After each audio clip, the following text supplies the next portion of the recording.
Hello students, welcome back to my channel.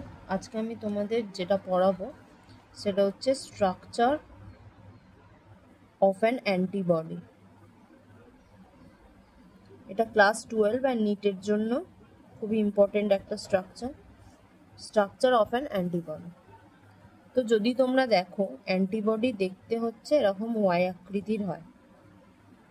ওকে, আচ্ছা, ফার্স্টেই বলি অ্যান্টিজেন কি। ধরো এটা আমাদের বডি সেল, বাইরে থেকে কোনো আনওয়ান্টেড জিনিস যেটা আমাদের বডির জন্য লিথাল মানে ক্ষতিকর, তাদেরকে আমরা বলি অ্যান্টিজেন। এই অ্যান্টিজেনটা যখন বডির মধ্যে ঢুকছে, সেই অ্যান্টিজেনকে ডিস্ট্রয় করার জন্য বডিতে কিছু প্রোডাক্ট তৈরি হয়, কিছু জিনিস তৈরি হয়, যেগুলোকে আমরা বলি অ্যান্টিবডি। তো এই অ্যান্টিবডিকে দেখতে হচ্ছে ওয়াই আকৃতির মতন। এর মধ্যে দুটো চেন আছে, দেখতে পাচ্ছ, একটা হচ্ছে বড় চেন আর একটা হচ্ছে দুটো বড় চেন, দুটো ছোট চেন। তো বড় চেনটাকে বলে হেভি চেন,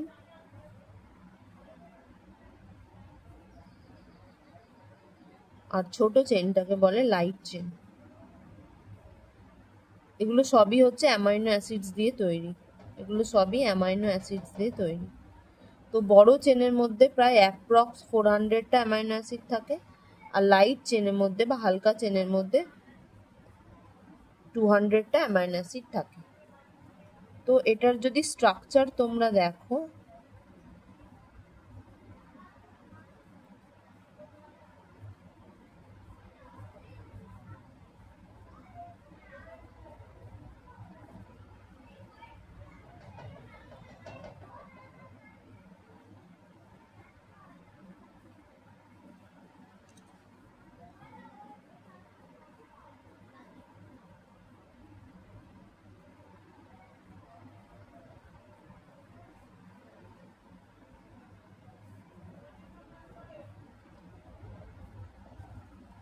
এটা হচ্ছে একটা অ্যান্টিবডি স্ট্রাকচার।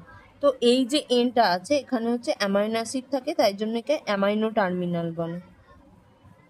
আর অপর যে প্রান্তটা সেটাকে বলে কার্বক্সি টার্মিনাল। এখানে C+O- থাকে, এটাও তাই।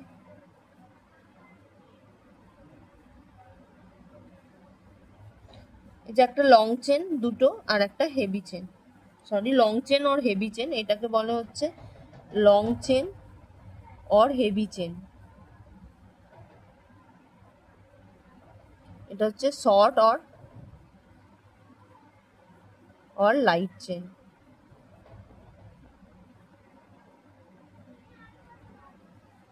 এবার এগুলো অ্যাটাচ কিভাবে থাকে?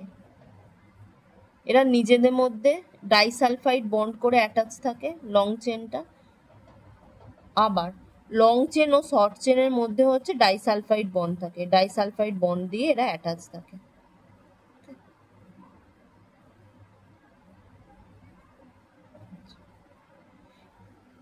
এই যে পোর্শনটা, এই পোর্শনটার স্ট্রাকচার হচ্ছে কনস্ট্যান্ট হয়, মানে প্রত্যেকটা অ্যান্টিবডি তোমরা জানো 5টা টাইপের হয়: IgA, IgG, IgD, IgM and IgE। এই যে 5টা টাইপের অ্যান্টিবডি হয়, IG for immunoglobulin. Okay, immunoglobulin.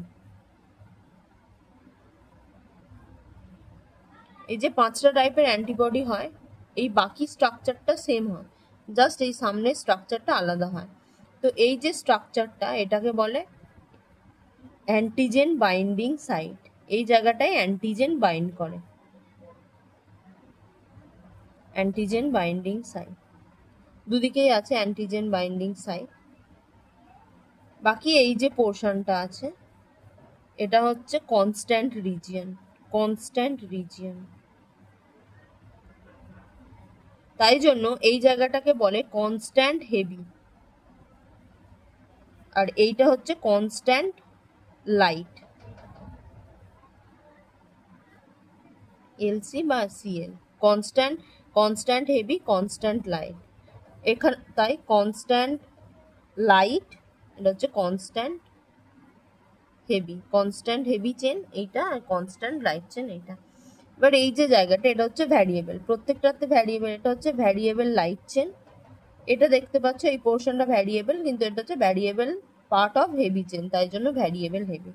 এখানেও তাই, এই জায়গাটা কনস্ট্যান্ট হেভি আর এই জায়গাটা ভ্যারিয়েবল হেভি, তো এটা হচ্ছে ভ্যারিয়েবল লাইট।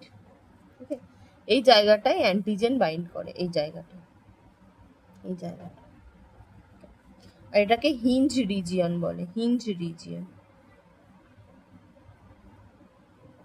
তাহলে আর একবার আমি অ্যামাইনো অ্যাসিডের অ্যান্টিবডি স্ট্রাকচারটা এক্সপ্লেন করে দিচ্ছি। একটা অ্যান্টিবডির মধ্যে 4টে চেন থাকে, 4টে পলিপেপটাইড চেন থাকে। ওকে, 4 পলিপেপটাইড চেন, 4 পলিপেপটাইড চেনস থাকে। তার মধ্যে দুটো দেখতে পাচ্ছ লম্বা বা হেভি চেন বলে এটাকে, আর দুটো শর্ট চেন থাকে, সেটাকে বলে শর্ট বা লাইট চেন। তো অ্যান্টিবডির একটা প্রান্ত হচ্ছে অ্যামাইনো এন্ড, যেখানে NH3+ থাকে, আর একটা হচ্ছে কার্বক্সি এন্ড, কার্বক্সি টার্মিনাল বলে। এটা হচ্ছে carboxy terminal, this is carboxy terminal, and this is amino terminal.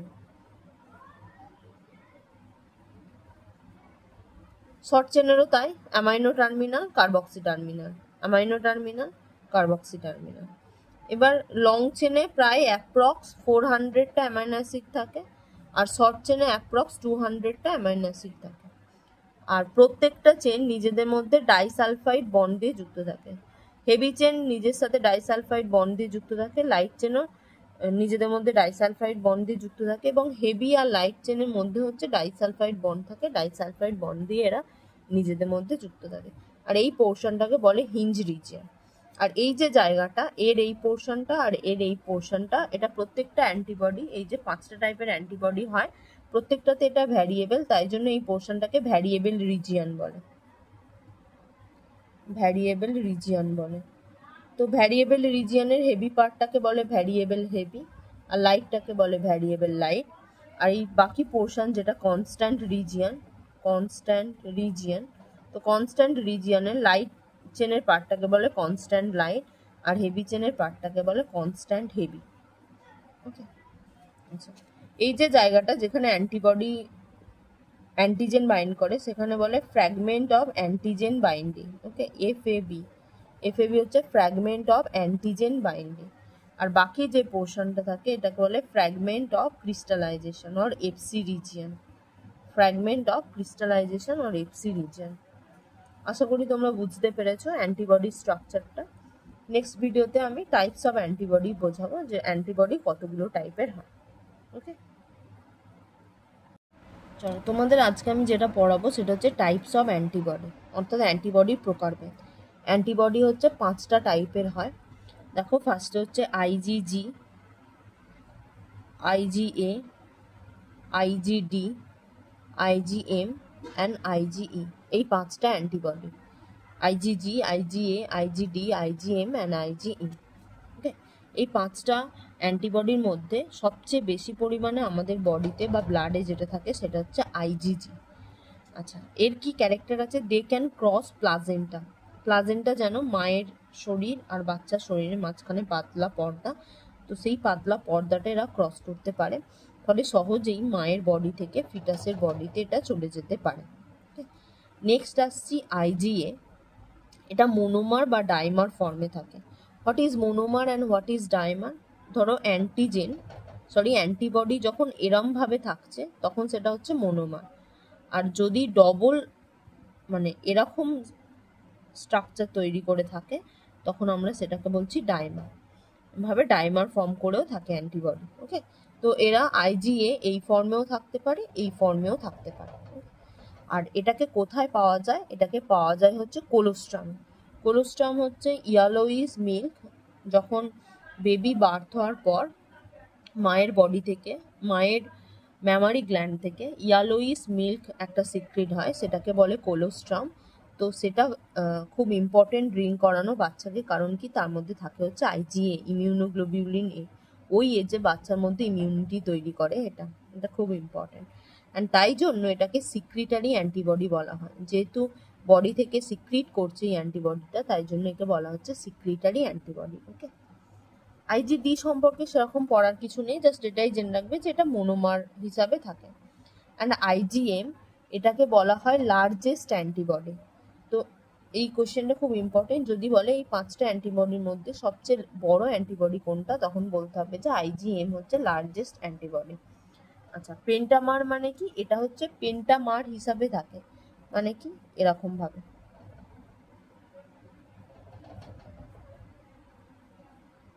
5টা অ্যান্টিবডি একসাথে প্রেজেন্ট থাকে, তাই জন্য কি পেন্টামার বলে। এটা হচ্ছে পেন্টামার হিসাবে প্রেজেন্ট থাকে। দেখো এমনিতেই দেখতে পাচ্ছ স্ট্রাকচারটা কত বড়। অ্যাকচুয়ালি একটা মনোমারের স্ট্রাকচার এরকম হয়, এরকম 5টা যদি পরপর মিলে থাকে তাহলে কত বড় স্ট্রাকচার হবে বুঝতে পারছো। তো তাই জন্য এটা হচ্ছে লার্জেস্ট অ্যান্টিবডি, এটা পেন্টামার হিসাবে থাকে। আচ্ছা, আর এটা হচ্ছে বডিতে খুব লেস অ্যামাউন্টে থাকে, 0.2%। সবচেয়ে বেশি থাকে এটা, তারপর এটা, এই দুটো খুবই কম পরিমাণে থাকে। আচ্ছা, আইজিইও মনোমার হিসাবে থাকে, আর এটা হচ্ছে 0.1% থাকে আমাদের বডিতে, বাট এর ফাংশনটা খুব ইম্পর্টেন্ট। আমাদের বডিতে যে অ্যালার্জি হয়, অ্যালার্জি প্রতিরোধ করতে এটা হচ্ছে সাহায্য করে। ওকে, তো এই যে টাইপস অফ অ্যান্টিবডির মধ্যে ইম্পর্টেন্ট হচ্ছে কোন অ্যান্টিবডিটা প্লাজেন্টা ক্রস করতে পারে, সেটা হচ্ছে এটা আইজিজি। কোন অ্যান্টিবডিকে সিক্রিটারি অ্যান্টিবডি বলা হয়, বা কোলোস্ট্রামে কোন অ্যান্টিবডি থাকে, সেটা হচ্ছে এটা। বা প্রথম মায়ের বডি থেকে বার্থ হওয়ার পর মায়ের বডি থেকে বেবির বডিতে কোন অ্যান্টিবডিটা ট্রান্সফার হয়, সেটা হবে আইজিএ। আর লার্জেস্ট অ্যান্টিবডি কোনটা, সেটা হবে আইজিএম। কোন অ্যান্টিবডি পেন্টামার হিসাবে থাকে, সেটাও হবে আইজিএম। আর একটা ইম্পর্টেন্ট কোশ্চেন হচ্ছে অ্যালার্জি প্রতিরোধ করতে কোন অ্যান্টিবডি হেল্প করে, সেটা হচ্ছে আইজিজি। ওকে, আশা করি তোমরা বুঝতে পেরেছো। কোথাও কোনো অসুবিধা থাকলে অবশ্যই কমেন্টে জানাবে, এবং তোমরা কোন ভিডিওটা চাইছো বা এমন কোনো ভিডিও আছে যেটা তোমরা প্রেফার করবে, তো তাহলেও আমাকে বলো, তাহলে আমি সেই টপিকের ওপরে ভিডিওটা বানাবো।